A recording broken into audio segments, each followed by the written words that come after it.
Chegamos ao nosso último dia do nosso 17º Encontro Institucional da Magistratura. Primeiro eu queria, claro, obviamente, agradecer. Não vou tomar muito tempo com agradecimento, mas eu não posso deixar de mencionar que a gente tem uma equipe fantástica na Escola Judicial, dedicadíssima, e que trabalhou de uma forma absurdamente intensa para fazer esse encontro institucional acontecer. Eu não vou falar nome a nome, mas eu quero que todas as pessoas que compõem a Escola Judicial, servidoras e terceirizadas, se sintam contempladas no agradecimento que eu vou fazer em nome de Amune. Amune, muito obrigada. Então, todos vocês, servidores, servidoras, terceirizados e terceirizadas, sintam-se contempladas. Não tenho como agradecer tanto da dedicação. E também não posso, e aí eu falo, não tem como eu não ficar emocionada, não posso deixar de agradecer a confiança, desde o convite até a realização desse encontro. A doutora Ana Paola, nossa diretora. Obrigada. Vamos lá, seguindo. Dentre as inovações que a gente teve, né, desse encontro institucional, as oficinas contaram com pessoas, com colegas que serviram, muito obrigada novamente, inclusive, que serviram como relatores e relatoras do que estava ocorrendo, assim como as aulas de campo. Então, tanto as visitas quanto as oficinas quanto as visitas tivemos esses relatores, por quê?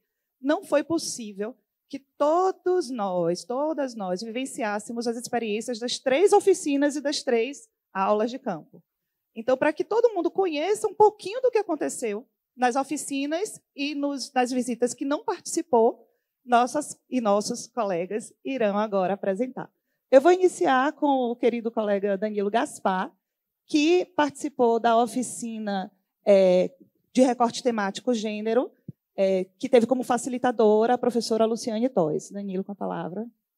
Bom dia, Adri, bom dia às pessoas aqui presentes. Essa forma de me referir já foi um ensinamento lá na nossa oficina, e depois eu vou explicar a razão de ser aqui. E, Adri, já que me coube aqui a iniciar a reflexão, e você fez um agradecimento aí, enfim, as pessoas que participaram ativamente da construção dessa semana, inclusive a pessoa da doutora Ana Paola, me sinto aqui, mais do que no dever, de agradecer também a você, agradecer a Luciano Martinez, enquanto juiz, coordenador e juíza coordenadora também da EJUDE. Está sendo uma semana muito especial, muito importante para todos nós, para essa quebra de paradigmas, para essa descoberta de sentimentos e de situações que, se a gente não for lá conhecer, dificilmente isso chega a nós, porque o nosso lugar de vida nos deixa necessariamente distante de muitas dessas situações. Então, parabéns, antes de mais nada, pela coragem. Você tem a certeza que valeu a pena. E, para nós aqui da oficina com a Luciane Toes, valeu muito a pena, porque eu tenho certeza que ela colocou em prática aquilo que você deve ter conversado com ela, aquilo que você esperava da oficina, porque ela, com certeza, nos trouxe reflexões que algumas talvez a gente não estivesse esperando, outras a gente estivesse esperando, mas não com os questionamentos que foram feitos, e a temática lá, o debate lá começou com a noção de gênero. O que é gênero? E aí, na primeira pergunta, a gente já se viu ali naquela situação de várias percepções sobre gênero, até chegar, quem sabe, a uma definição, em que pese não foi a forma conduzida, graças à nossa sorte ali, não foi a forma conduzida de trazer respostas, ela trouxe questionamentos e trouxe reflexões. Então, saímos de lá com noções acerca de gênero, noções importantes de autoidentificação, de relacionamento com a sociedade. Descobrimos alguns dados, como, por exemplo, nos Estados Unidos, já há definição de 96 gêneros. Talvez tenha sido o momento em que a oficina fez assim, como assim? Eu não vim preparado para isso. Então, é completamente diferente de tudo que eu estava pensando que encontraria aqui. Obrigado, viu? E aí foi muito bacana, ela fez dinâmicas interessantes sobre questões de gênero, sobre questões relativas ao controle de convencionalidade, que o tema trazido por ela envolvia gênero e controle de convencionalidade. Então, diálogos com normas internacionais sobre o tema, diferença entre gênero, sexo, orientação sexual. Enfim, foi realmente um espaço muito rico. A participação dos colegas, eu vejo aqui alguns colegas que estavam lá presentes, foi extraordinária, porque não apenas se sentiram com liberdade, e a Luciane deu essa liberdade quando ela dizia: responda o que vem à mente de vocês.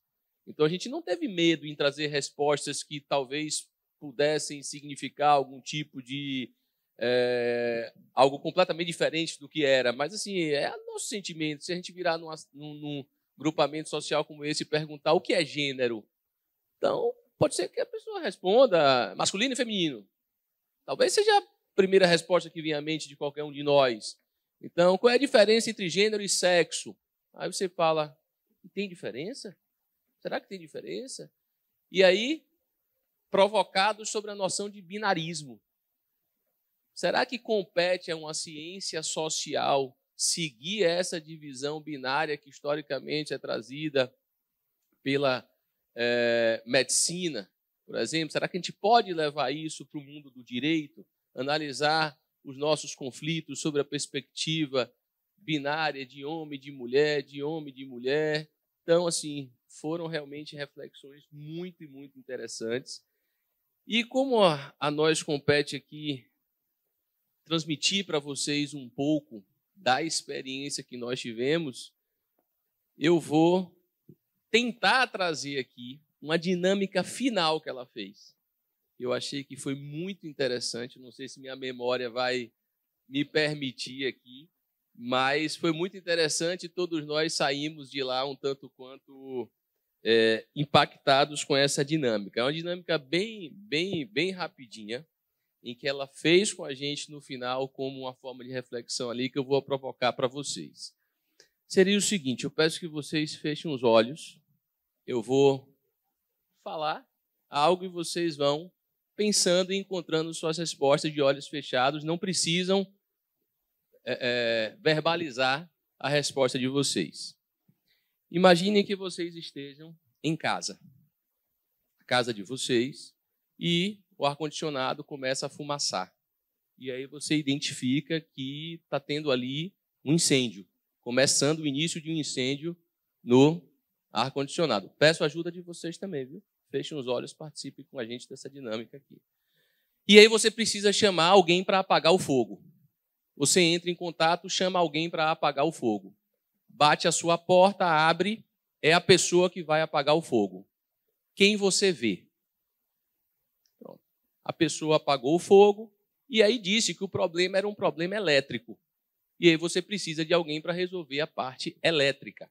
E aí você entra em contato com uma pessoa para resolver a parte elétrica. A pessoa chega em sua casa, bate na porta, você abre e se depara com a pessoa que vai resolver a parte elétrica. Quem você enxerga? Resolvido o problema, você se lembra que precisa limpar aquela área que ficou suja ali na sua casa, com o conserto do ar-condicionado, com o conserto da parte elétrica, e chama uma pessoa para fazer essa faxina no local. Chama a pessoa chega à sua casa, abre a porta, quem você vê? Resolvido todos os problemas de casa, você se lembra que precisava ir até uma pessoa para fazer um check-up no seu coração. Você pega seu carro, sai de casa, chega no consultório, abre a porta do consultório. Quem você vê? Podem abrir os olhos. Quantas mulheres vocês viram? 3. Quantas mulheres você viu? 2. Quais? 2, a empregada doméstica e a médica. Viu 3, Silvio? Viu duas também? Essa foi uma reflexão. Viu uma? Duas também. Não viu nenhuma, Lu? Só a doméstica, né, Paulo? Nenhuma, Lu? Na verdade, eu fui vendo os rostos das pessoas que me ajudam mesmo. Então, eu mentalizei cada um dos rostos. Meu eletricista, Celso, foi no outro dia. O rapaz do ar-condicionado, seu Maurício. Então, eu não vi o rosto de nenhuma mulher, talvez, por ter vivido uma experiência concreta, né? Mas, assim, eu não vi o rosto de nenhuma mulher nesse cenário. Agora, assim, uma coisa me tocou profundamente, que aí não foi uma questão de gênero, foi uma questão de raça. Todas as pessoas que eu vi nesse processo visual aqui que eu fiz, lembrando, na verdade, essas pessoas eu só vi no dia seguinte, porque quem apagou o fogo fui eu. Com água, numa ignorância, mas enfim. Mas o que foi forte para mim aqui, quando eu abri os olhos, foi que todas as pessoas antes da médica eram negras. Todas. Apesar de todas terem sido do sexo masculino. Que bacana. Por favor. Dan, eu acho que a gente tem uma aqui recordista que viu 3. Agora deixa ele se justificar. Você viu quantas pessoas? Mulheres? Vi 3 mulheres e poderia ter visto uma 4ª. Te falo, a médica, a faxineira, a bombeira, já namorei uma bombeira. E sou casado com uma engenheira eletricista. Então, quem mexe na elétrica lá de casa é Essa experiência que foi muito marcante, impactante para nós, é só para realmente, fazendo o fechamento aqui, discutir a questão de gênero, como a gente se predispôs a discutir nessa oficina, precisa fazer com que a gente também reflita que a gente traz isso para o mundo do trabalho na perspectiva da divisão sexual do trabalho.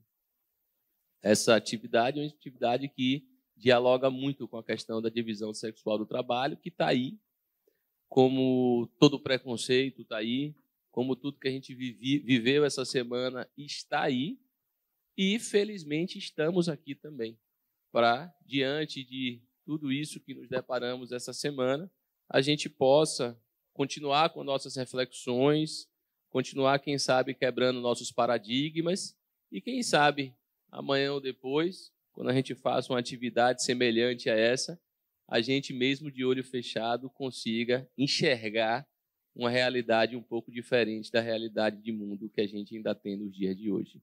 Então, muito obrigado, viu? Obrigada, Danilo. Seguindo, então, para a segunda oficina, Clarissa Magaldi, Cacá, está com a palavra.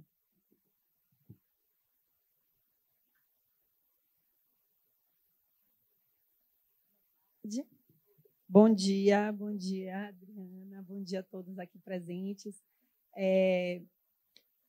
Vou iniciar a minha apresentação, assim como o Dan também trouxe a apresentação dele sobre essas reflexões que foram feitas no dia da oficina, com algo que ele trouxe de aprendizado, eu também trarei aqui como aprendizado que nós devemos também, como meio de acessibilidade, que é essa oficina da qual nós participamos, da pessoa com deficiência, nós devemos sempre, quando iniciarmos nossas falas em ambientes acadêmicos, em ambientes em que pode haver, de alguma forma, uma gravação, como está ocorrendo ali, para que outros possam assistir, fazer nossa autodescrição.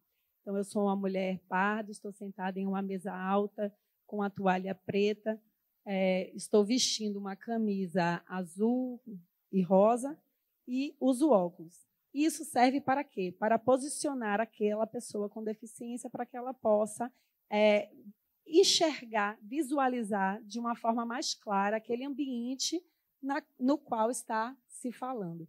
E foi justamente essa oficina. Mais uma dicasinha. A depender também do ambiente, é muito importante você tirar.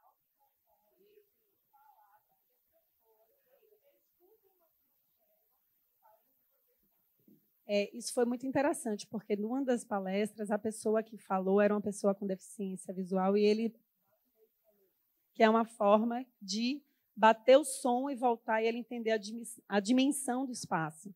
E para nós que enxergamos, é muito difícil identificar que alguém possa não entender o espaço onde ele está voando aqui. Mas, na realidade, não. A gente está em um local, a gente tem que se posicionar.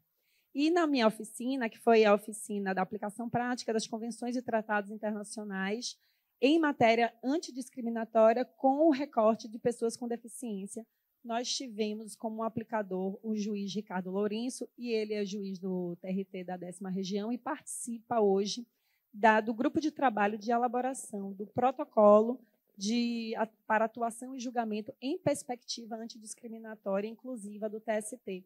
Então, ele trouxe um arcabouço interessante dos casos que têm sido levados para julgamento nas cortes internacionais e também no TST.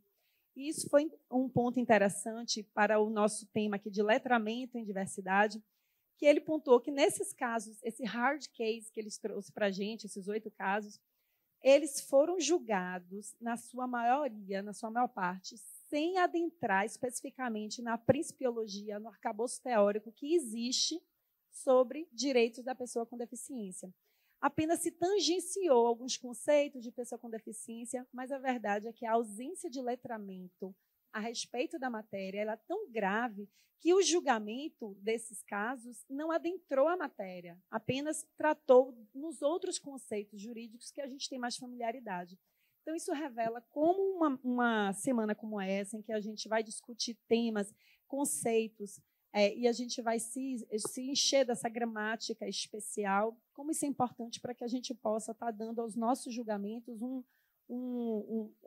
algo específico desse arcabouço teórico, e, com isso, a gente promover esse sistema jurídico para que ele possa evoluir. A gente só evolui sistema jurídico com argumentação jurídica, com debates e com análise profunda de principiologia. E foi isso que ele trouxe. Então, ele começou aqui trazendo alguns conceitos. Eu anotei aqui alguns que eu achei que seriam interessantes da gente replicar, porque a ideia dessa conversa hoje é replicar os conhecimentos que a gente trouxe. Então, o primeiro conceito que ele trouxe foi de corpo-normatividade. O que é corpo-normatividade? É a norma social de como os corpos devem ser. Então, existe um padrão social de perfeição, de que os corpos eles devem andar, eles devem enxergar, eles devem ouvir. Esses corpos eles devem ter um sistema vestibular perfeito que se aguente sentada na cadeira sem estar se balançando.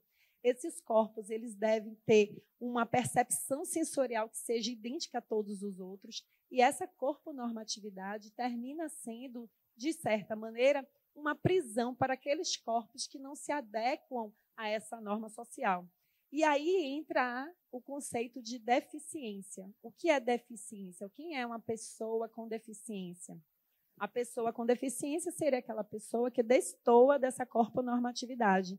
E é um conceito em evolução. Ele trouxe o conceito justamente da Convenção, no artigo 1º da Convenção do Direito das Pessoas com Deficiência, que também é chamada como Convenção de Nova York.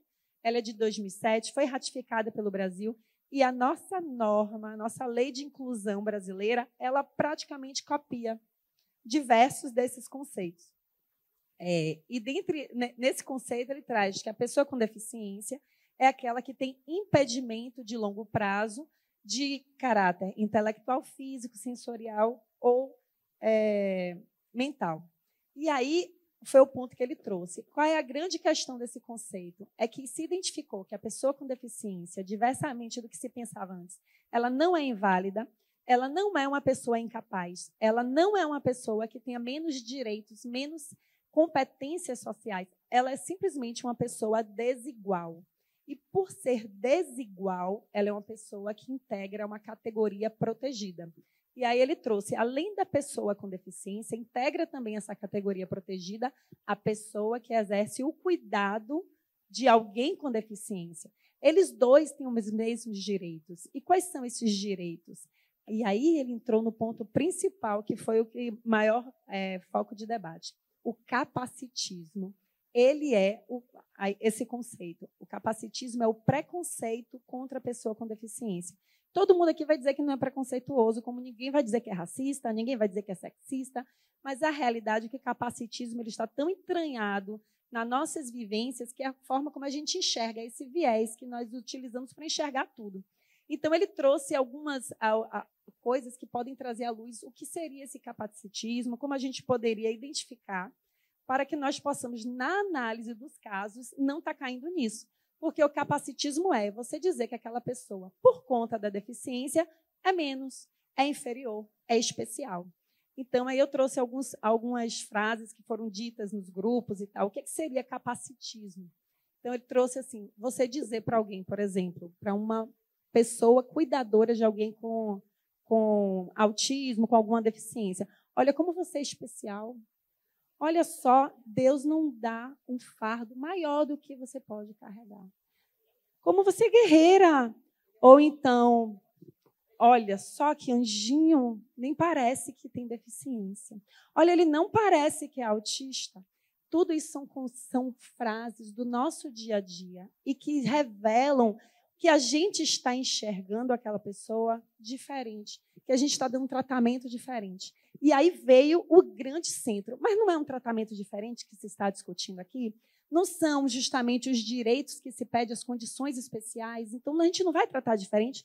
Não, a gente vai simplesmente usar o conceito de igualdade que a gente tem aqui no nosso arcabouço teórico-jurídico. É tratar os desiguais na exata medida das suas desigualdades.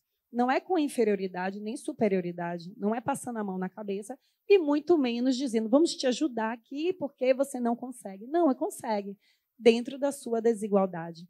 E aí entra a nossa visão de principiologia das pessoas com deficiência, que é justamente o direito à não discriminação, o direito à prioridade no atendimento das crianças com deficiência para que elas possam desenvolver ao máximo as suas capacidades, a igualdade de oportunidades. E aí ele trouxe a Convenção 156, essa eu não conhecia, a Convenção da OIT, que não foi ratificada ainda no Brasil, mas que ela foi utilizada já pelo TST em julgamentos e que assegura que as pessoas que exercem o cuidado, principalmente numa perspectiva de gênero, que são mulheres, como regra, elas têm direito à igualdade de condições de promoção, apesar de terem que receber alguns benesses, que são as adaptações razoáveis, que foi o último conceito que ele trouxe. Como é que a gente faz para igualar esses desiguais? A gente dá acessibilidade, a gente dá uma adaptação razoável, que seria o quê? Simplesmente a adaptação necessária que não acarrete ônus desproporcional ou indevido. Então, aí é um conceito que ele trouxe. Tudo aqui é principiologia, é densificação, é caso concreto. Então, a gente vai ter que analisar caso concreto mesmo. E ele trouxe 8 casos concretos que a gente discutiu, que foram interessantes, e que, na nossa vida prática, a gente também vai ter que utilizar essa principiologia, que existe essas normas, esses princípios que estão nas convenções, na Convenção dos Direitos da Pessoa com Deficiência, na Convenção 156 da OIT, existe essa norma, existe esse arcabouço, a gente pode utilizar para negar, se não for o caso de deferir, para deferir de uma forma fundamentada, adequada, se for o caso de haver uma necessidade de uma adaptação razoável. Então, eu achei incrível. Para mim, essa oficina foi maravilhosa. A gente conseguiu realmente fazer um debate muito, muito profundo, inclusive com visões diferentes. E eu acredito que foi importante ter uma visão de algo que eu mesma não sabia, que eu era tão iletrada juridicamente nos direitos, na principiologia das pessoas com deficiência. Porque é muito fácil a gente ir para aquilo que a gente conhece. Agora, você ir se aprofundar em princípios que a gente não tem no dia a dia, isso daí que realmente foi interessante. Então, obrigada a todos e obrigada, Adriana, por essa incrível oportunidade. Bom, já captando aqui os ensinamentos que os nossos colegas anteriores foram passando, eu vou começar dentro dessa perspectiva interseccional. Então, bom dia a todas as pessoas, né, Cinda? Eu sou um homem branco, alto, sentado numa mesa alta com pano preto, atrás de um computador, trajando uma belíssima jaqueta do Bahia. No segundo lugar. Bom dia. Me foi confiada essa missão de fazer a relatoria da oficina que trabalhou sobre a temática raça. E eu não poderia avançar sem agradecer a Adriana Manta pela confiança, mas esse agradecimento não vem daqui, vem de lá de trás, desde quando me puxou Adriana e Viviane, e anteriormente Maíra e Manu, para o nosso grupo de estudos de direito antidiscriminatório. Então, desde lá eu venho percebendo o tamanho da minha ignorância, na acepção mais pura da palavra, e essa oficina e todo o evento dessa semana, desse encontro institucional, só serviu para eu saber que pouco ainda sabia e que ainda tenho muito a descobrir, e imagino que essa seja a situação de todos nós. Agradeço também a coordenação da escola, a direção da escola, nas pessoas da desembargadora Ana Paula, do colega Luciano Martinez, e a todos os funcionários e funcionárias que ajudaram a gente até esse encontro, essa semana tão bela e tão rica. Dentro da nossa oficina, a coordenadora, a facilitadora, a juíza, a colega Bárbara Ferrito, lá do TRT da Primeira Região, muito conhecida para quem estuda as questões raciais, é uma pessoa engajadíssima no tema, talvez por ter sentido literalmente na pele, ou melhor, como a gente começou a aprender, no corpo negro dela, muitas das situações que foram vivenciadas. Foi uma oficina extremamente rica, talvez por ser algo mais visível no dia a dia, embora ainda seja algo meio escamoteado em algumas situações, é algo talvez que a gente tenha acompanhado mais de perto, que a gente conheça mais casos concretos, que a gente tenha vivenciado a realidade ou fora ou dentro de algum processo. E a oficina foi muito rica nesse sentido. Tivemos muitos relatos de colegas de situações vivenciadas, não só por pessoas autodeclaradas negras, mas também como pessoas que chegaram, como o meu presidente está aqui, meu presidente chegou a mudar a autodeclaração dele durante a oficina. Me permita dar seu exemplo, porque para mim foi icônico de como a gente pode ter, de novo, estou trabalhando aqui com a acepção gramatical mesmo, Léo, como a gente pode ignorar certos conceitos na acepção mais pura da palavra, porque a gente não foi preparado para isso até chegar aqui. Então, Léo começou a nossa oficina se autodeclarando pardo, e depois que entendeu qual era o real conceito de pardo, mudou a autodeclaração dele para branco. E eu me autodeclaro branco, embora haja alguma divergência, e várias pessoas já chegaram para mim para dizer que eu deveria me autodeclarar pardo, que eu teria como fazer esse tipo de autodeclaração, mas por motivos que depois eu posso revelar, eu acabo me autodeclarando branco. E foi esse o primeiro exercício da nossa oficina, foi exatamente para que cada membro, cada participante dos grupos se dissesse qual era a sua autodeclaração racial. Aí fizemos a divisão em 4 equipes, o formato da oficina foi dividindo casos práticos. Eu peço licença a vocês para ler brevemente cada um dos 4 casos, porque acho importante para a gente contextualizar as discussões que foram feitas. Então, o primeiro caso que a gente discutiu foi um caso em que uma mulher negra ingressou com ação pleiteando indenização por danos morais por discriminação, alegando que a empresa incorreria em discriminação interseccional de raça e gênero, um termo que eu, apesar do grupo de estudos, tinha uma baixa compreensão do alcance dele, a questão da interseccionalidade, pela não contratação de mulheres negras para as fábricas. A defesa da empresa diz que há contratação de negros, homens, para o setor de manutenção, além de mulheres brancas atuantes na recepção das lojas, não podendo se falar em discriminação de raça ou gênero. E aí a pergunta era como a gente decidiria esse caso. Fizemos todos os debates. Primeiro da equipe primeiro ponto foi a autodeclaração. A equipe era formada de 4 pessoas, 2 se declararam negros, 2 se declararam brancos. E aí, dentre as discussões que surgiram, a gente conseguiu perceber que, fora dessa perspectiva interseccional, a empresa trabalha com argumento falacioso que, analisado de forma fria, daria certo. A empresa contrata homens e mulheres, contrata brancos e negros. Mas, se não se pensar na interseccionalidade, a gente não conseguiria enxergar para quais posições a empresa contrata mulheres brancas e não negras, e para quais situações a empresa contratava homens negros e não brancos. fora da perspectiva interseccional, que é exatamente aquela ideia de a gente enxergar as discriminações de forma escalonada, de forma acumulativa, a gente não conseguiria ter a percepção exata desse caso. Então, a gente discutiu bastante essa questão da interseccionalidade e também o conceito de transversalidade, que é a ideia desse impacto de raça e gênero nos processos decisórios. A própria Convenção Interamericana, a Convenção Interamericana contra o Racismo, a Discriminação Racial e Formas Correlatas de Intolerância, para quem não gosta de trabalhar com a ideia do controle de convencionalidade, nem precisa, porque ela foi promulgada, é o decreto 10.932 de janeiro de 2022, então já está incorporada no nosso ordenamento jurídico pátrio. Ela traz toda a conceituação sobre todas as formas de discriminação, discriminação direta, discriminação indireta. Então, a gente pode, a partir daí, extrair os conceitos para julgar os nossos processos. Então, a gente vai ter situações em que a lei, em abstrato, parece trazer uma situação adequada do ponto de vista do ordenamento jurídico, mas que, na prática, ela traz uma situação injusta.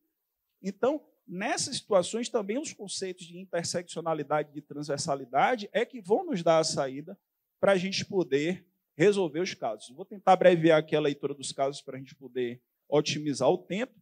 O próximo caso, uma mulher negra contratada para atuar como auxiliar administrativo no escritório. Após 6 meses de contrato, a empregada passou a adotar tranças em seus cabelos e foi advertida acerca do descompasso entre as tranças e o código de vestimento da empresa, sendo aconselhada a retirá-las. Por insistir nas tranças, a empregada foi dispensada sem justa causa, não foi uma hipótese de justa causa. E, por isso, ingressou com a reclamação trabalhista, alegando essa discriminação. E aí se pergunta novamente como vocês decidiriam esse caso. Aqui é um caso da mesa do dia a dia. Questão de código de vestimenta, ou como uns preferem, não gosto muito de expressões inglesas, como uns preferem o tal do dress code. Aqui é caso do dia a dia. A gente tem que estar preparado para decidir esse tipo de situação. Até dialogando com a sua oficina, eu já encarei, por exemplo, uma situação de uma Shirley que virou Sérgio. E ninguém avisou nada no processo. Eu apregoei Shirley, entrou Sérgio, sentou na mesa de audiência, eu não sabia como ditar a retificação da autuação. Então, e já estava no grupo de estudos. Né? Então, são circunstâncias do dia a dia que eu, pessoalmente, eu confesso que ainda me sinto despreparado para encarar essas situações. O próximo caso, um homem negro, segurança de hospital, ingressa com reclamação, pleiteando, entre outras coisas, dano moral, em razão dos constantes apelidos de referência à sua raça no ambiente de trabalho. Mais uma situação da nossa pauta do dia. Narra que seu apelido era Negão e que sempre fazia algo errado. A questão do apelido Negão na Bahia, então, nem se fala, porque na Bahia é comum a gente chamar Léo de Negão. E aí, Negão? Um cumprimento. Ivete chama todo mundo de negona, e por aí vai. E aí, o limite entre o carinho e o racismo recreativo é tão tênue quanto toda essa discussão que a gente está tendo aqui. Já fica aí, se alguém quiser sugestões de leitura, o livro do nosso Adilson Moreira, tem um livro específico sobre o racismo recreativo, e uma leitura introdutória que eu reputo muito importante seria o Pensando como um Negro. E o de Grada Quilomba também, o Memórias da Plantação. Fica essas 3 referências aí, como uma leitura introdutória, tá? Repito, são 3 obras. O Adilson Moreira ele tem 2, que é o Pensando como um Negro e o Racismo Recreativo. São 2 obras distintas. E Grada Quilomba, Memórias da Plantação. Mas o tratado é gigante, para depois. O tratado é imenso. E se eu tiver 1 minuto para ler o último caso, trabalha... Não, é exatamente esse aqui que a gente está lendo.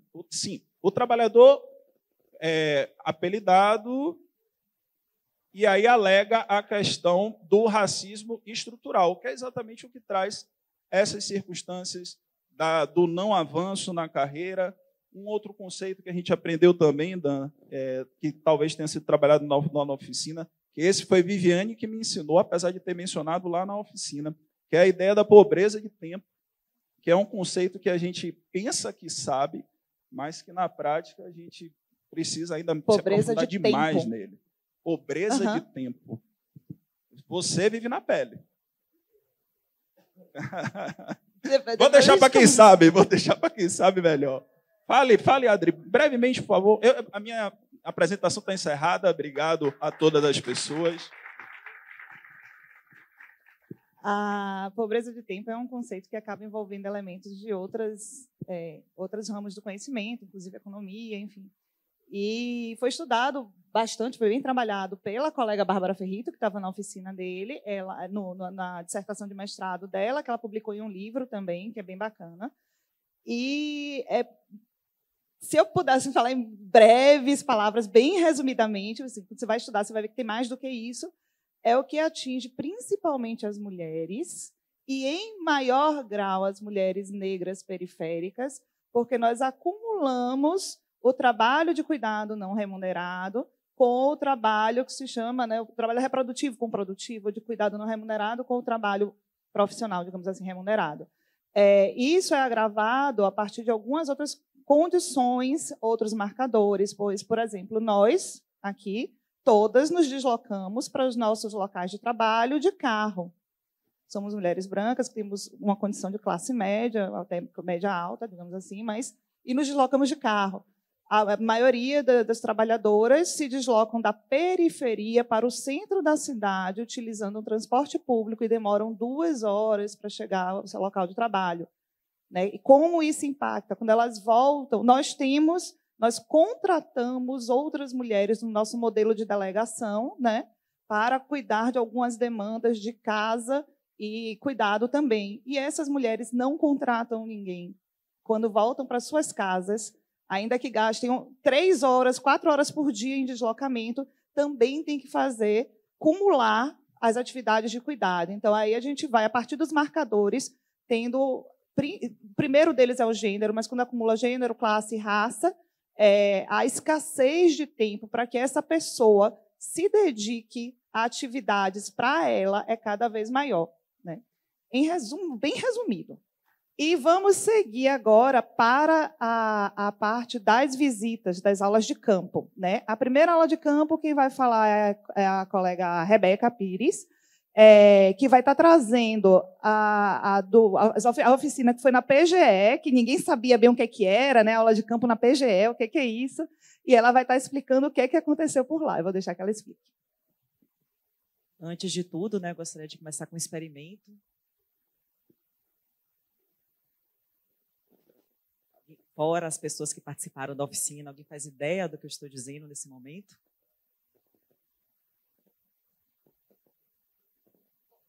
Acertou. Mas essa questão foi trazida, né, para nós na oficina, que mostra, né, uma barreira, né, comunicacional vivenciada por muitas pessoas com deficiência. Mas antes eu vou cumprir com o protocolo. Né? Bom dia, meu nome é Rebeca, eu sou uma mulher branca, de mais ou menos 1,69 m. Eu estou aqui, né, sentada numa cadeira, no palanque mais alto. Estou trajando uma roupa branca com um blazer na cor cinza.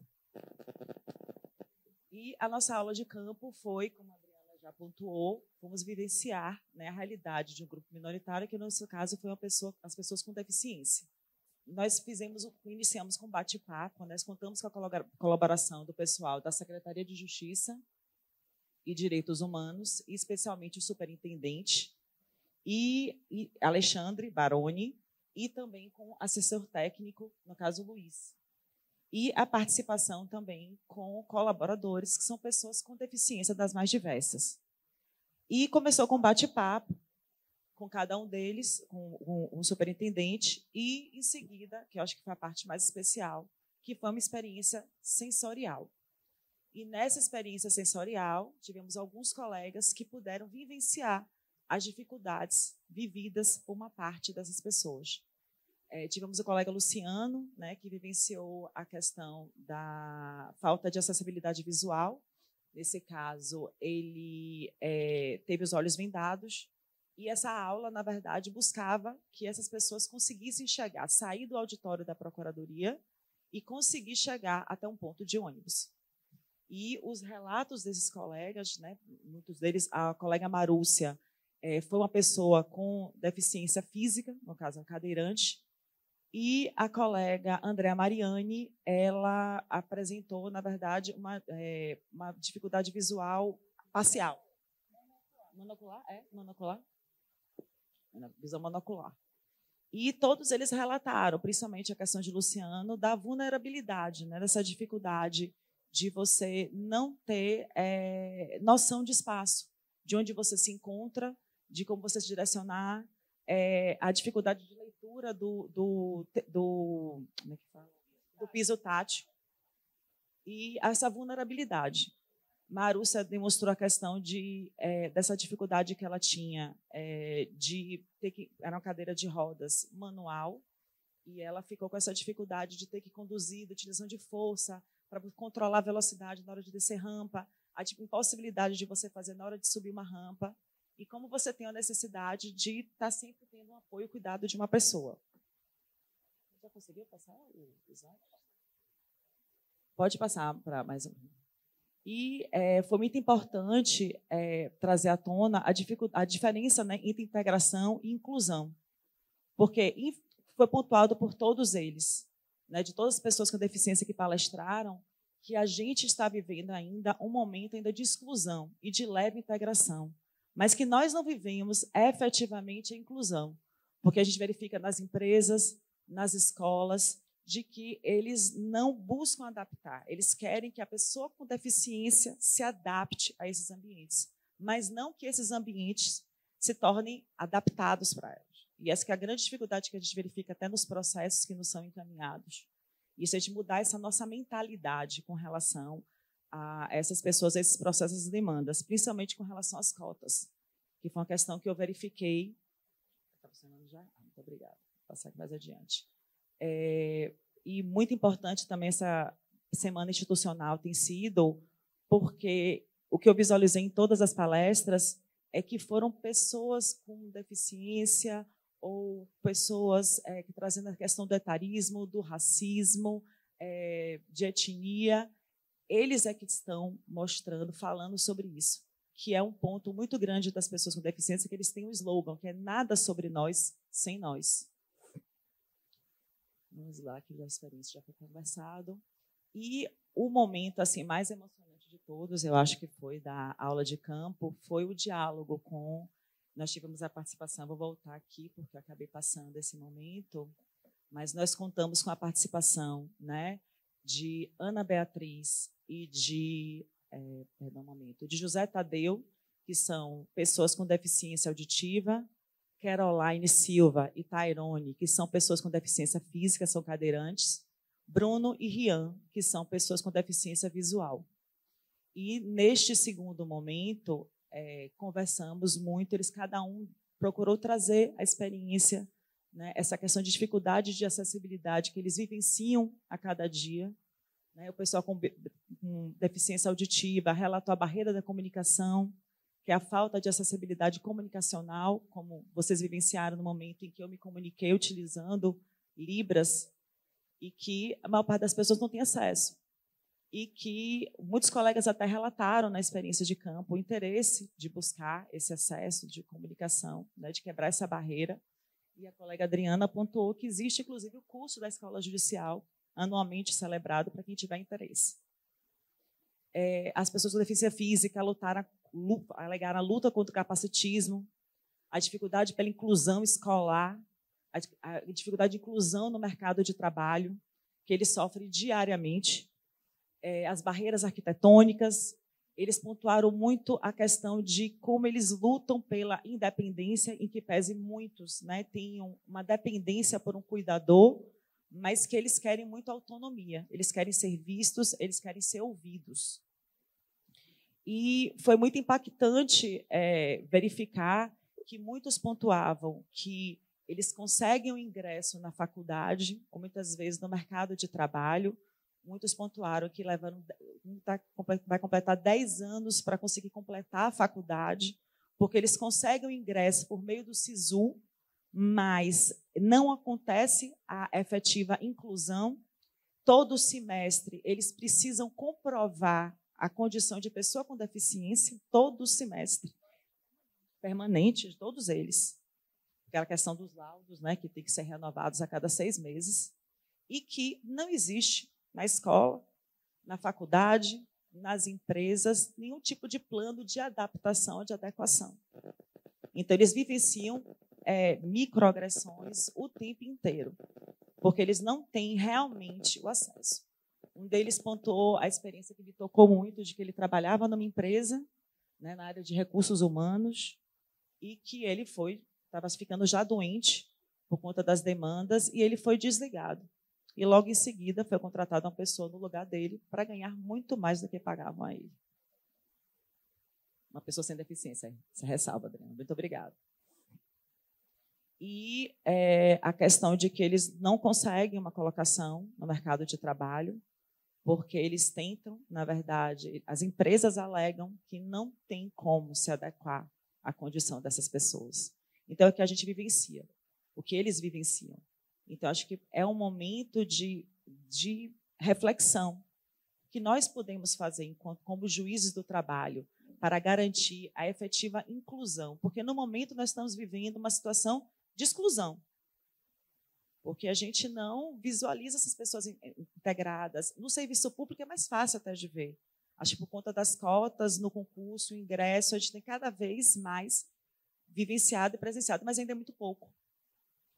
E eu me peguei verificando o quanto eu já passei pano para algumas empresas, quando eu recebia processos de anulação de um auto de infração de uma empresa que não estava cumprindo as cotas, ou que eu recebia uma ação civil pública em que estava pedindo a condenação por dano moral coletivo de uma empresa, e a empresa simplesmente alegava, mas eu publiquei o jornal, eu tentei buscar. Mas não é só isso, porque as empresas alegam não tinham como adequar. Sim. Então, acho que cabe a nós mudar essa mentalidade de tentar fazer com que as empresas efetivamente cumpram com as cotas, que elas busquem adequação para a inserção. Eles falavam o tempo inteiro, eles estão buscando independência, autonomia. Como é que eles vão ter se não tem nem acesso ao trabalho? Uma dificuldade de acessar uma faculdade. E essa fala me tocou muito, que é uma das pessoas que compartilhou a experiência dele, que é o Rian Reginaldo. E ele falou, essa troca de experiência nos mostra que não somos as pessoas com deficiência, e sim a sociedade, que não está preparada para nos receber. Nós temos apenas uma limitação física, mas é a sociedade que é deficiente. E vou finalizar, né, com essa imagem que foi compartilhada ontem em campo e que foi bastante impactante, que é realmente a gente começar a pensar não apenas na igualdade, mas sim na equidade. Então, agradeço imensamente a colaboração de vocês e a atenção. Antes de falar, o Anderson também lembrou aqui que nas ações civis públicas, a gente, por vezes, fica ali preocupado com a destinação, enfim, dos recursos. E a gente tem o FUNTRAD, que o FUNTRAD conta com assento do MPT, da Matra 5, do TRT 5. Então, nós temos colegas que compõem o conselho deliberativo do FUNTRAD e que participam da fiscalização dos recursos, da destinação desses recursos. Eu não sei se todo mundo sabe disso, mas assim, eu acho que isso dá uma certa segurança para quando a gente pensa, é um fundo, está vinculado a governo, enfim. Mas há um conselho deliberativo que vários órgãos públicos têm assento permanente, dentre os órgãos o MPT, o TRT5 e a Matra 5. Tá? Fernanda, por favor. Bom dia, colegas. Eu quero trazer a fala ontem de Caroline, que eu achei muito importante no final. Ela falou que ela não mais quer usar a palavra inclusão, porque ela quer usar o pertencimento. E daí eu me lembrei o que isso me traz para a aplicação. Quando pequena, menina de interior, uma família grande, muitos para brincarem na rua, essa inclusão havia, todos entravam na brincadeira, ninguém era excluído, era incluído.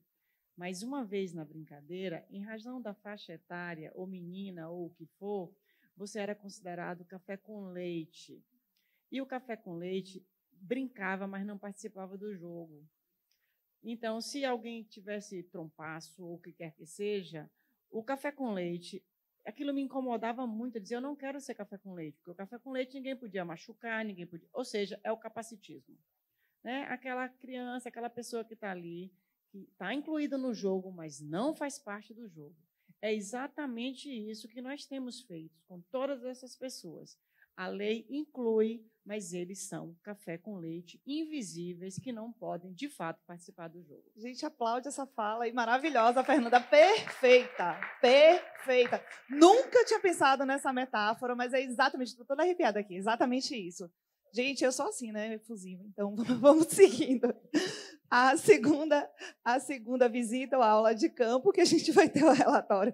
Eu esqueço, às vezes, que é uma semana, um encontro institucional, eu estou representando a escola judicial aqui na frente, sou um pouquinho de Adriana, né? Da Adriana que vocês conhecem. Então, deixa eu recuperar aqui o lugar da vice-coordenadora e não da Adriana e passar aqui a segunda aula de campo. A visita foi para uma cooperativa de catadores e catadoras de materiais recicláveis, cujo relator foi nosso colega Antônio Lemos. Antônio, com a palavra.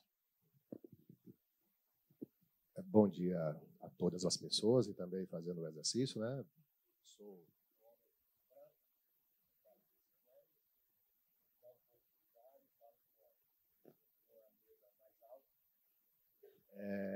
E a intenção primeira minha, aí eu falo pessoalmente, e falo também em nome da turma que me acompanhou, é agradecer à escola pela oportunidade minha, pessoal, de estar aqui expondo para os colegas, mas principalmente de participar dessa experiência maravilhosa que participamos. Agradeço a Adriana, Paola e Martinez pela experiência, porque não foi algo, me perdoe algumas expressões, eu gosto de cunhar algumas, não foi um elitismo masoquista, de como elitistas que somos, ver a dor dos outros para compadecimento. Foi algo para efetivamente sentir essa dor e quando estávamos numa situação num local de catadores de lixo, sentir o odor dessa situação. Foi muito sensitivo a experiência, porque eu preparei uma exposição aqui e a fala das colegas e do colega aqui me bagunçou minha organização e eu tive que refazer a minha estrutura. E o fiz principalmente por duas coisas. E aí a minha fala é um pouco para provocar. Não à toa, se a gente vê aí, eu estava olhando aqui as fotos, as nossas fotos, digo a minha turma, as fotos são as menos instagramáveis, digamos assim, são as menos esteticamente bonitas, né? Fazendo alguns estereótipos, tá? Mas porque, e principalmente, aí eu também falo, aquela situação que estávamos a viver não era uma minoria. A ideia da aula de campo é de minorias, e cuidar de minorias, apesar da especificidade, talvez seja socialmente, se a sociedade assim quiser, mais fácil. E a gente vê isso provocando um pouco até decisões judiciais. A gente vê decisões extremamente progressistas da nossa Corte Suprema, por exemplo. Olha, a gestante tem estabilidade mesmo em contratos temporários, a estabilidade é absoluta, tal, palavras lindas e que são civilizatórias, extremamente importantes, mas elas impactam pouco. Elas impactam pouco. A gente está vendo isso, né, na nossa Corte Suprema, quando as decisões impactam pouco no capital, elas são, digamos assim, fazendo uma dicotomia, um maniqueísmo não muito inteligente, mas favoráveis à nossa justiça do trabalho. Quando elas impactam muito, é para excluir nossa competência, é para não assegurar direitos. Por que isso? É porque é mais fácil. Soa mais bonito, é mais instagramável, essas decisões. Aí, quando eu fiz esse cotejo, estava justamente isso. As fotos são mais bonitas. A estrutura lá é mais bonita. E mais importante, não estou retirando dores, não, pelo amor de Deus. Mas aquelas pessoas são invisibilizadas, eu usei o termo invisível, fui corrigido, são invisibilizadas, inclusive pela Justiça do Trabalho. E por que isso? Porque, mais uma vez usando um termo, existe uma precarização estrutural onde não há a figura de um precarizador individualizado. A ensejar, inclusive, uma lide para ser submetida para nós juízes. Ali estávamos a ver uma cooperativa, e eu mandei uma mensagem para a Adriana e para a Paola, agradecendo, uma verdade nua e crua de uma existência de cooperados, efetivamente. Cooperados que estão a dividir, em especialmente, as tristezas e as lamúrias. Porque eu gravei algumas frases que me impactaram. Eles são os explorados que conseguiram uma solução. A frase de uma das pessoas, o Joilson, falou, olha, aqui é a saída, a última saída da última saída, da última saída, da última saída. Mas ainda assim somos melhores que aqueles que não estão cooperados. E eu vi tecnicamente ali, puxando um pouquinho de técnica jurídica, a ideia efetivamente de uma dupla condição dos cooperados. A cooperativa realmente que funciona, aquela cooperativa que o cooperado entra e é melhor do que aquele, apesar de muito ruim, é melhor do que aquele que está fora e que contribui e tem alguma vantagem. Essa é a dupla condição que, tecnicamente, a gente muitas vezes afasta a ideia de... E eu queria trazer para vocês essa provocação, porque essa ideia de interseccionalidade, é a palavra essa? Perdão. Ali ficou mais gravada na minha cabeça, porque nas pessoas eu pedi o colega da escola para apontar os nomes, para depois eu mandar no relatório, mas eu vejo só um homem nas lideranças, e esse homem ainda negro. Beleza? Vi só uma pessoa branca, mais uma pessoa branca mulher e idosa. Não sei se eu estou conseguindo trazer a ideia de interseccionalidade. E, no mais de tudo, mulheres negras, e vi mulheres negras idosas, mulheres negras gordas.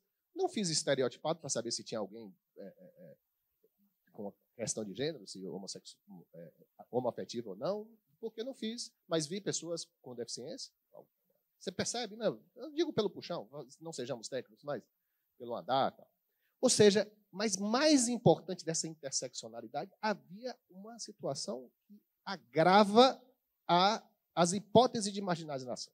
Porque, ao discriminarmos, o que estamos fazendo é pôr a margem. Né? Eles não são marginais, mas são marginalizados. E as hipóteses de marginalização ali estavam presentes, conjuntas e agravadas com talvez a maior hipótese de marginalização, que é a pobreza extrema. Eu peço vênia para Vivi, para nos provocar como escolas, como juízes. Tá? Para citar um caso, não vou citar o nome da pessoa, Vivi, você me permite, o caso do...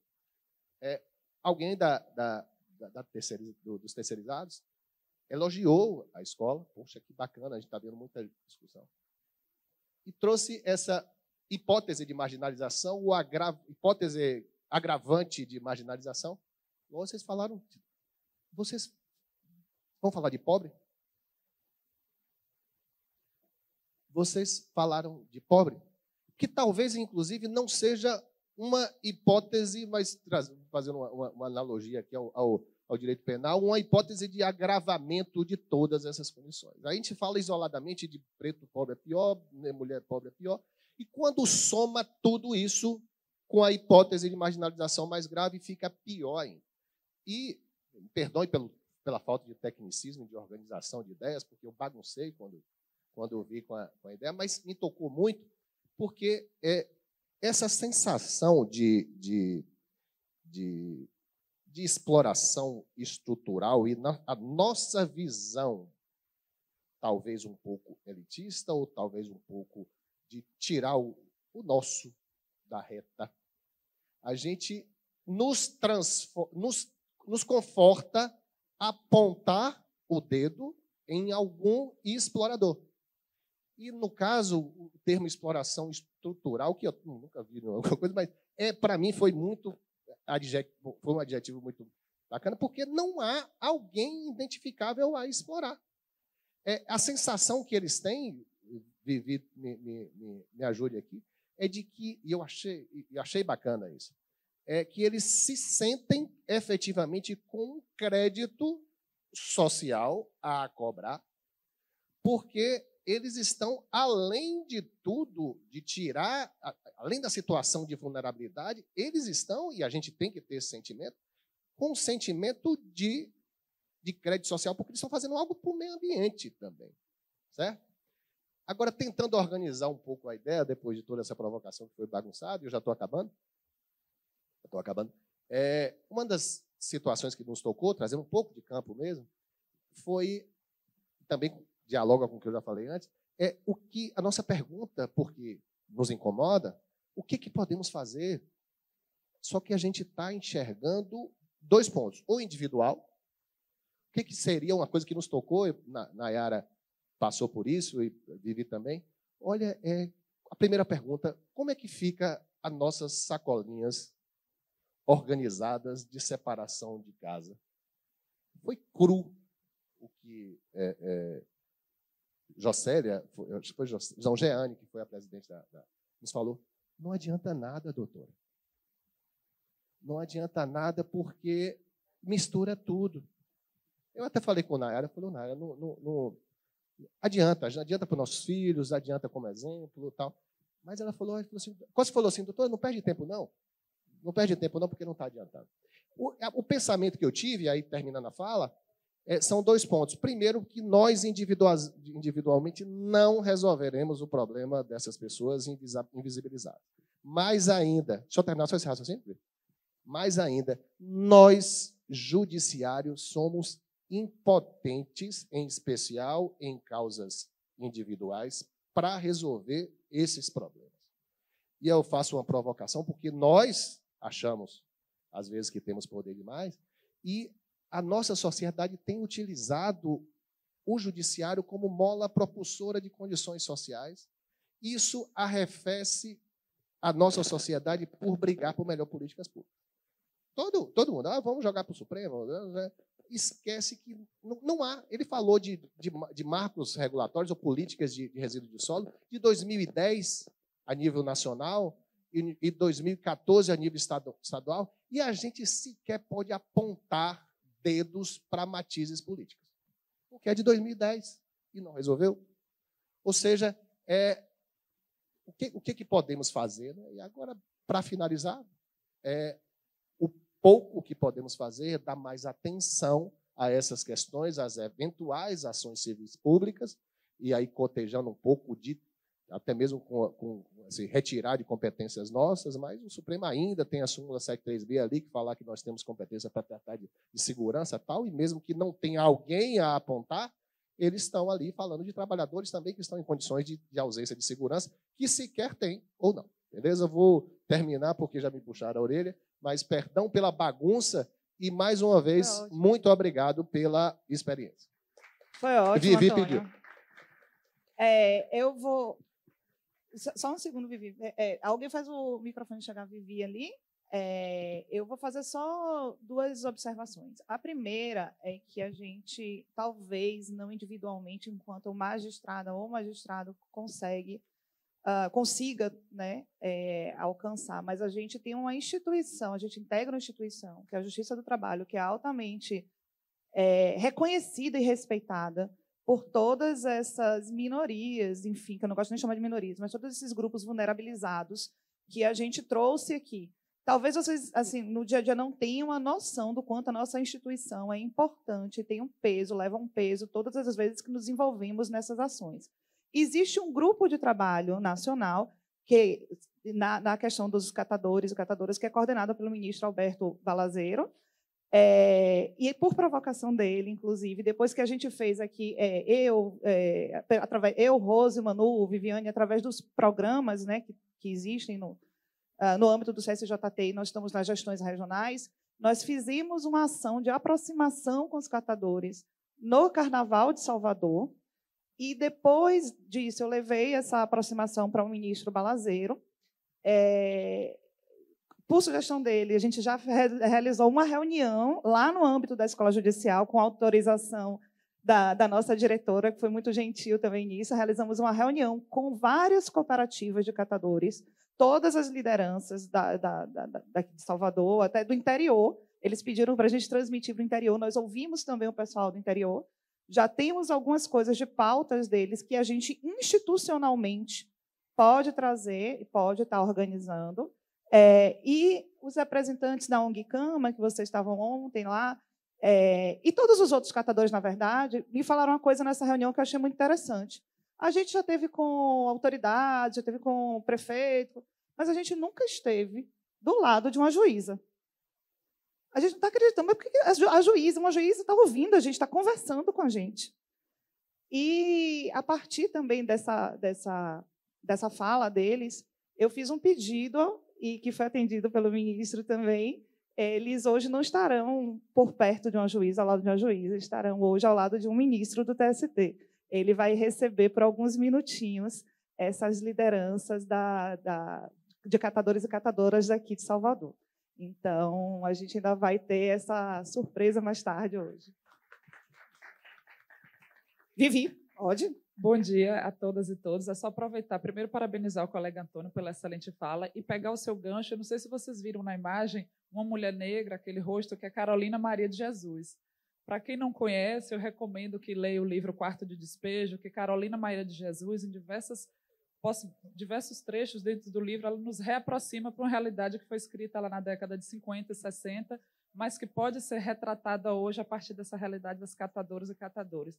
E aí, utilizando a frase de Antônio, essa reflexão sobre políticas públicas, e que a gente passe a pensar nos nossos processos, não só na dimensão da solução dos litígios no âmbito individual, mas aqui a gente tem integrantes do Ministério Público do Trabalho, e certamente isso vai ser dito, e isso já está no radar da escola, que eu sei, e a nossa participação e importância nos processos estruturais, mas na efetivação de políticas públicas. E a gente faz isso porque vimos de caminhadas, e a partir do trabalho infantil, a partir do trabalho seguro, a partir dessa dimensão de sustentabilidade, quando a gente vai para a rua, a gente percebe que a nossa importância é muito mais notada, sentida, quando a gente se humaniza, se aproximando das pessoas que são, no final das contas, as destinatárias da nossa atividade, seja no trabalho infantil, seja no trabalho seguro, seja no Pacto de Equidade Racial. Então, acredito que a gente pode pensar mais em como a gente pode atuar e nos qualificarmos para que a gente possa entender a nossa importância na realização das políticas públicas, que é também um ponto sensível para o Ministério Público do Trabalho. Então, diante dessa realidade, eu convoco que a gente passe a pensar. A Carolina tem uma das frases do livro dela que ela fala que a fome é inventada pelos que comem. E aí, ontem, a gente ouviu de Joilson que o lixo, que eles não chamam de lixo, que eles chamam de resíduos sólidos, inclusive para qualificar o trabalho deles, esses resíduos sólidos que geram uma fonte de renda, mas que acaba sendo a fonte de renda deles, mas impacta em toda a sociedade, esses resíduos sólidos são produzidos por nós que consumimos.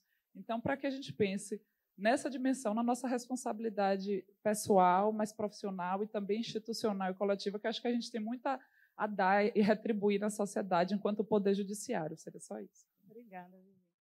Tem também uma outra coisa que eu esqueci de mencionar. Temos um PROAD em andamento através de um termo de cooperação entre a Escola Judicial, obviamente, através da nossa diretora, o TRT5, né, que o colega Murilo está aqui representando ali, mas o presidente Jefferson, e essa ONG, a ONG Cama, porque eles precisam de um espaço que tenha... Olha o que eles falaram para mim, doutora, a senhora conseguiria para a gente um espaço, uma sala, que não fosse tão que tivesse um ventilador, assim, água e um cafezinho para a gente realizar os fóruns estaduais, as nossas reuniões, e, enfim, tem um fórum estadual do lixo e meio ambiente e cidadania.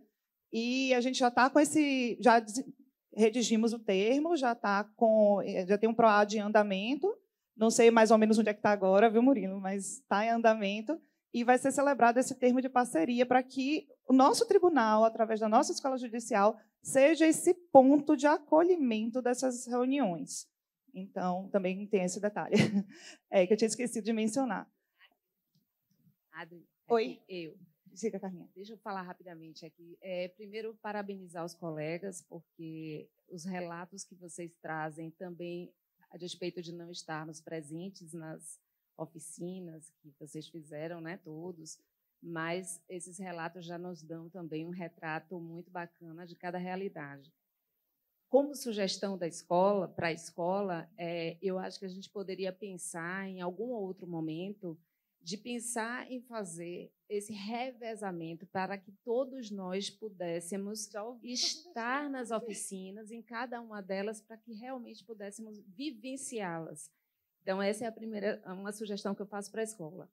A outra coisa que eu queria deixar registrado é que a Alexia Tuchá, ela disse uma frase ontem que eu parei para refletir um pouco assim, e me impactou. Ela disse que existem muitas formas de se matar alguém. E uma dessas formas é você retirar a identidade de alguém. Então, isso eu acho que resume o que é o letramento, a necessidade desse letramento, e o que Anderson falou me tocou também profundamente, porque a gente percebe o quanto falta, né? A gente se coloca nesse papel de autoridade e de profundos conhecedores, e quando a gente se depara para essa realidade, a gente não sabe nada. E, por último, Lemos, você falou sobre a questão da cooperativa, e eu acho que é uma informação de utilidade pública. Quando você disse, olha, não adianta nada separar o lixo. Você tem essa resposta? Isso. Tem. Você tem essa resposta? Por que não é necessário? Ou então, o que é preciso fazer para que a gente realmente separe corretamente? Pronto. Porque a gente faz a reciclagem. Deram lá para você? Porque é preciso... Tem, sabe? Qual a necessidade de separar ou por que não? Como corrigir isso? Você sabe qual é? Eu vou dar a resposta dela, e se você tiver alguma coisa, alguma situação, né? São duas coisas que apontou. Primeiro, foi uma resposta pragmática, como no sentido de está arrumado lá e quando vem bagunçado está. Mas Mas é o que acontece.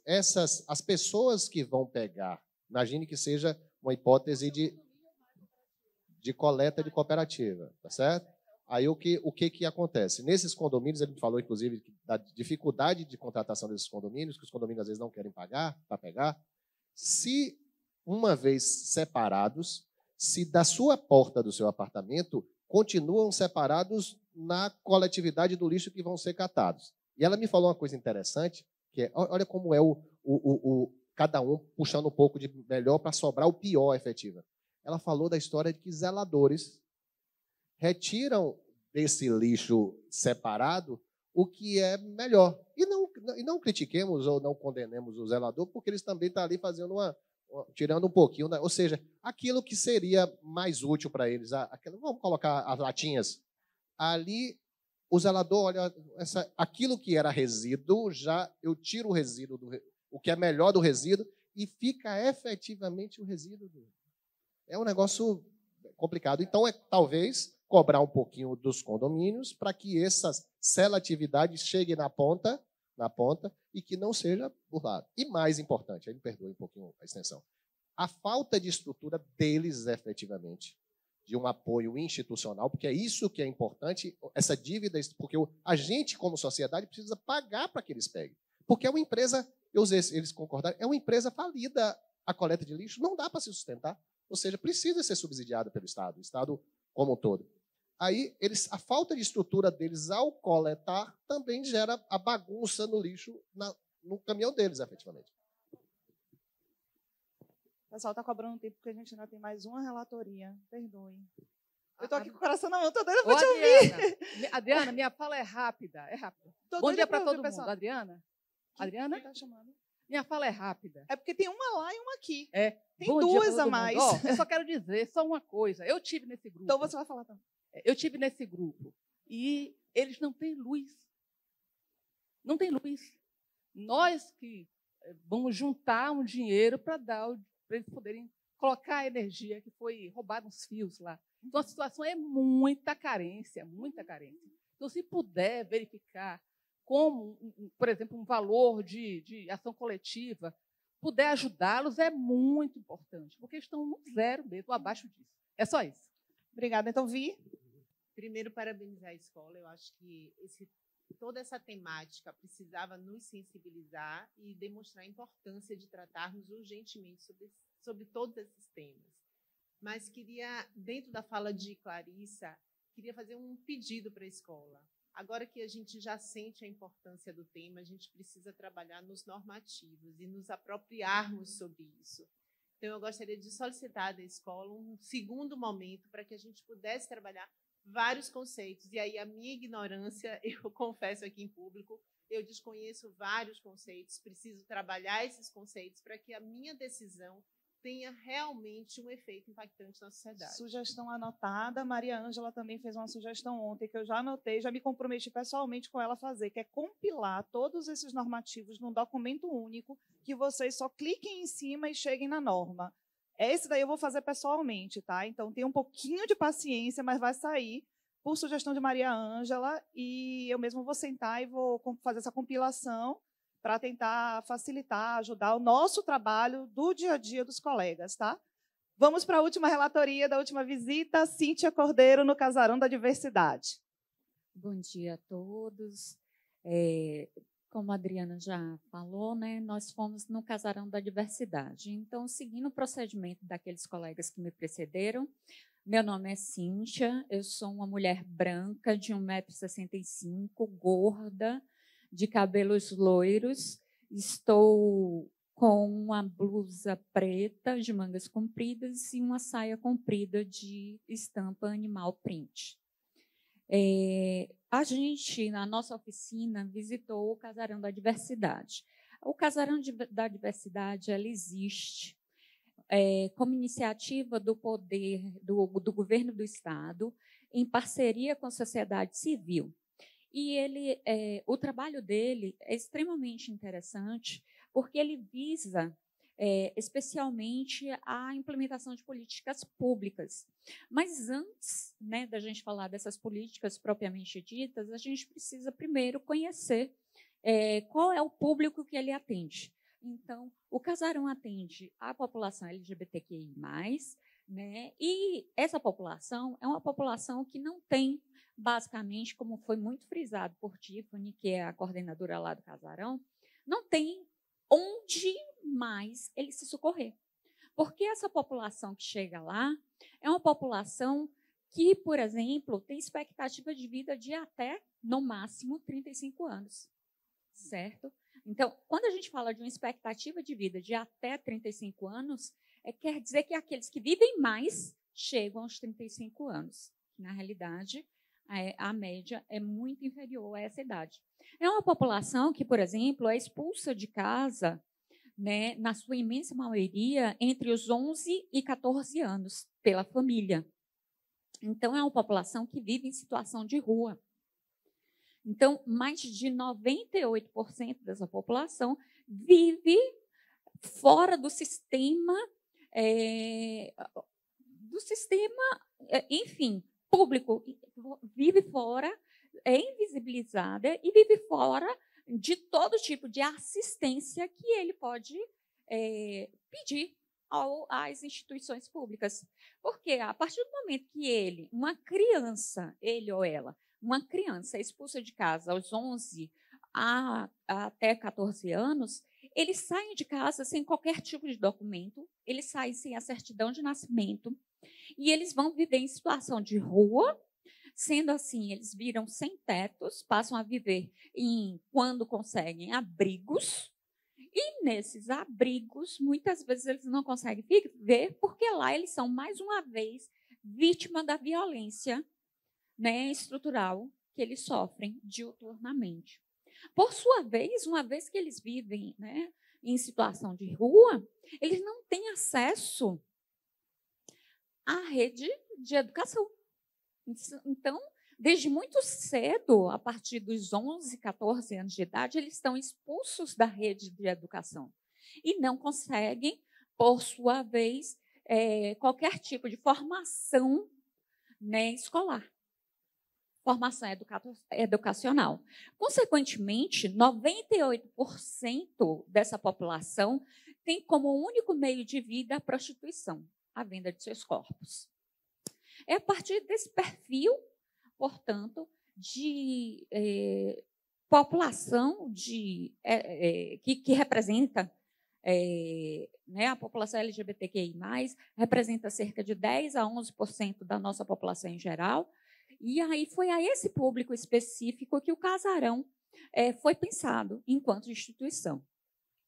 Ele surgiu em 2017, inicialmente funcionando num prédio no Rio Vermelho, e a partir de 2018 ele passou a funcionar na atual sede, que fica lá no centro histórico daqui da cidade.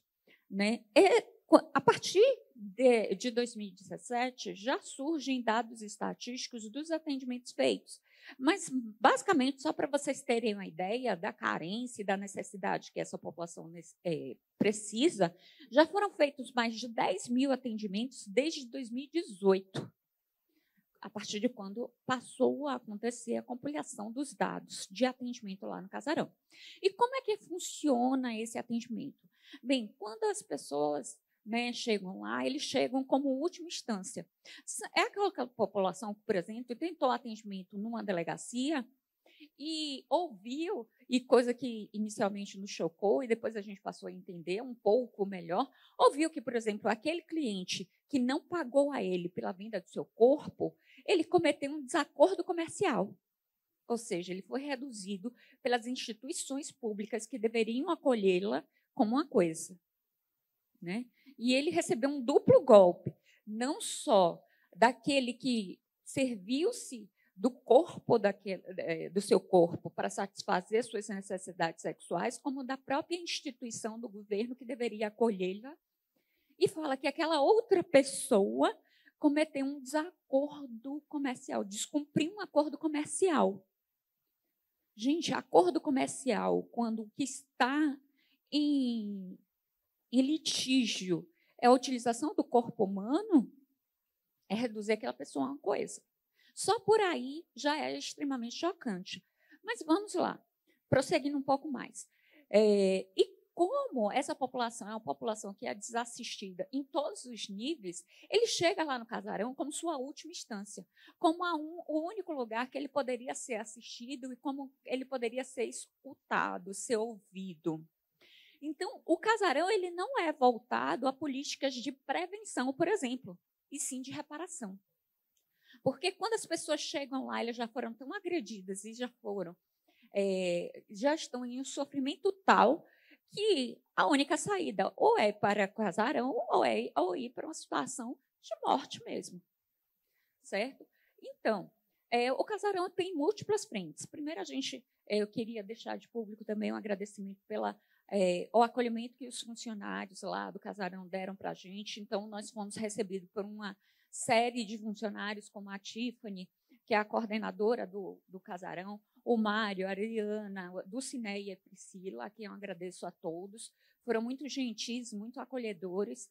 E, assim, o Casarão ele não é, por exemplo, trabalho de uma secretaria estadual específica, que é outra visão que a gente teve que desconstruir lá. Eu, particularmente, achava que era uma iniciativa, sim, do governo, mas mais ligada, por exemplo, à Secretaria de Direitos Humanos. E, na realidade, eles conscientizaram a gente que cada um daqueles funcionários que eu citei é funcionário de uma secretaria específica. Então, nós temos lá a atuação de secretarias estaduais diversas, como a Secretaria de Acesso à Justiça, de Justiça, a Secretaria de Direitos Humanos, a Secretaria de Saúde, a Secretaria, enfim, todas as secretarias que adotam em si mesmas políticas públicas de atendimento à população LGBT. Porque o que eles falaram para a gente é que, no âmbito de cada uma dessas secretarias, é necessária a implantação de políticas específicas na área de atuação delas. Por sua vez, gente, o casarão, como eu disse, tem atuação que é em várias frentes. Quando o atendido ele chega lá no casarão, ele é atendido inicialmente por um assistente social que vai encaminhá-lo para aquele atendimento que ele necessita. Então, por exemplo, lá no casarão existe uma política, né, de atendimento à prevenção de DSTs. Existe ainda, né, o Centro de Promoção e Defesa dos Direitos Humanos, ainda existe, né, projetos de capacitação e encaminhamento para vagas de emprego, sendo que nessa capacitação, uma coisa também que eu achei muito interessante é que, além da própria capacitação que a gente já imaginava, profissionalizante, para que eles tenham, né, uma formação e possam ser reinseridos no mercado de trabalho, também é dado lá cursos pré-ENEM e encaminhamento para universidades com cota LGBT. Porque isso, inclusive, pelo menos para mim, eu já sabia que já existiam as cotas, sim, em vários cursos de pós-graduação, como mestrado e doutorado, e foi uma novidade que existe também agora nos cursos de graduação. Algumas instituições de ensino já estão botando cotas para a população LGBTQI+. Né? E, para mim, foi uma surpresa extremamente positiva, e eles dão, sim, essa preparação a essa população que já está, como eu falei, marginalizada, né, expulsa da rede formal de ensino, para que eles possam, né, porque não basta a existência de cotas, eles precisam estar qualificados e capacitados para fazerem parte dessas cotas. Ainda existe um programa do Cine Bahia para que essa população, e existem dias específicos de atendimento a essa população LGBTQI+, para que eles possam enviar os seus currículos e serem encaminhados à vaga de emprego. Mas como eu já vi, certo? Como bem colocou Tiffany lá, não adianta você encaminhar para a vaga de emprego e aquele atendido não se manter nessa vaga de emprego. Então, eles também dão um curso de letramento às empresas, para que essas empresas possam saber como, a partir de agora, uma vez inseridos nos seus quadros, um funcionário da LGBTQ, que esse funcionário possa exercer sua plena capacitação, sua plena profissionalização e possa se manter naquele emprego, porque, senão, essa pessoa que conseguiu uma vaga no mercado formal de trabalho vai voltar a ser um assistido porque não se manteve no mercado formal de trabalho. Gente, eu queria que Carlos, por favor, repassasse as fotos. A gente, quando chega lá no casarão, obviamente, é um casarão no Centro Histórico de Salvador e a sua fachada é extremamente sóbria. Mas quando a gente entra lá, gente, é um mundo colorido e que, apesar da seriedade do trabalho, tem murais lindos e diversos. Então, por exemplo, lá no primeiro andar funciona justamente o CPDD, que é o Centro de Proteção aos Direitos e Defesa dos Direitos LGBT. Né? E aí a gente chega lá, existem murais maravilhosos feitos por artistas LGBTs que estão nas paredes. Isso renderam fotos, gente, que inclusive eu estou apaixonada pela minha foto ali, ó, achei linda, a minha de Dilsa, né? Nós com asas de borboleta, já virou meu perfil no Instagram. Né? Quem for agora me xeretar lá no Instagram vai ver que eu mudei a foto de perfil. E esse primeiro andar é justamente para que haja essa triagem dos atendimentos. Né? E aí, lá no CPDD. No segundo andar, é o funcionamento do Prepara Salvador, que é o núcleo de atendimento para a prevenção de doenças sexualmente transmissíveis.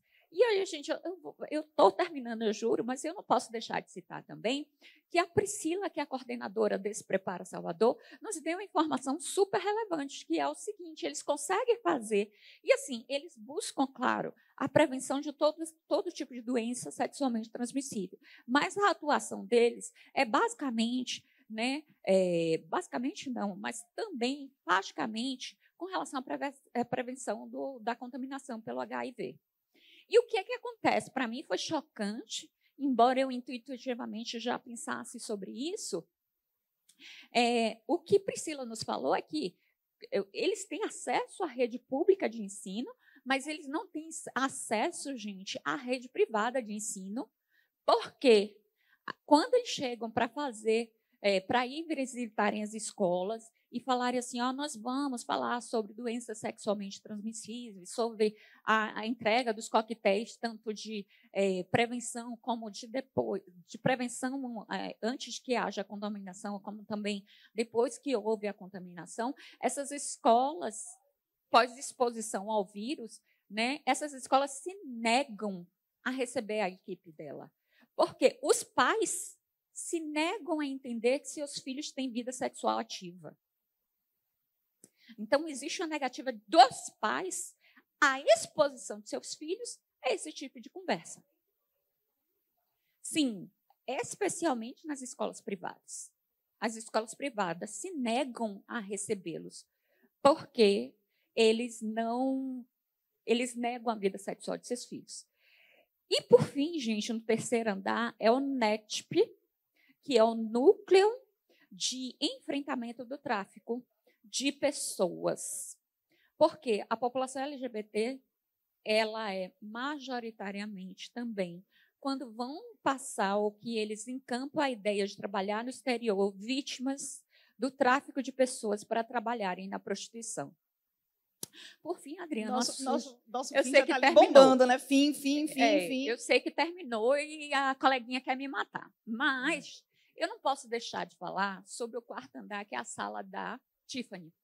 A Tiffany é um ser humano iluminado. Olha a foto dela aí, gente. É uma mulher transexual, super assertiva, e provavelmente você já a conhece. Mas, assim, ela tem uma comunicação e um poder de persuasão enorme. Eu fiquei com vontade, gente, de pegar todo aquele saldo de salário que veio da LC e falar assim, toma, Tiffany, e prossegue nos atendimentos. Porque, apesar de toda a vontade de trabalho, como eu disse, inclusive da possibilidade de trabalhos que eles já fizeram, como eu disse, eles já fizeram 10 mil atendimentos, hoje o trabalho no casarão está suspenso por falta de verbas. Então, eu faço o apelo que os demais colegas fizeram, no sentido de a gente pensar como é que a gente pode implementar, né, uma espécie de parceria para que verbas, né, quando a gente for lá identificar nos processos que tem um condão de discriminação à população LGBT ou de que, de alguma forma, naqueles processos de ação civil pública, a população LGBTQI+, esteja diretamente envolvida, que a gente possa reservar, né, os fundos das ações civis públicas para o casarão. Obrigada. Andrade. Isso. É de maneira descontinuada. Eu sei. Bem, gente, encerro depois de ser expulsa. Não é expulsa, não. Porque Obrigada a gente tem que ter um tempo razoável, porque a gente vai ter um encerramento maravilhoso, não apenas com o ministro Balazeiro, mas também com a surpresa ao final. Então, eu peço a todo mundo que tenha paciência, fique. Muito obrigada, Cíntia, Antônio, Rebeca, Anderson, Clarissa e Danilo.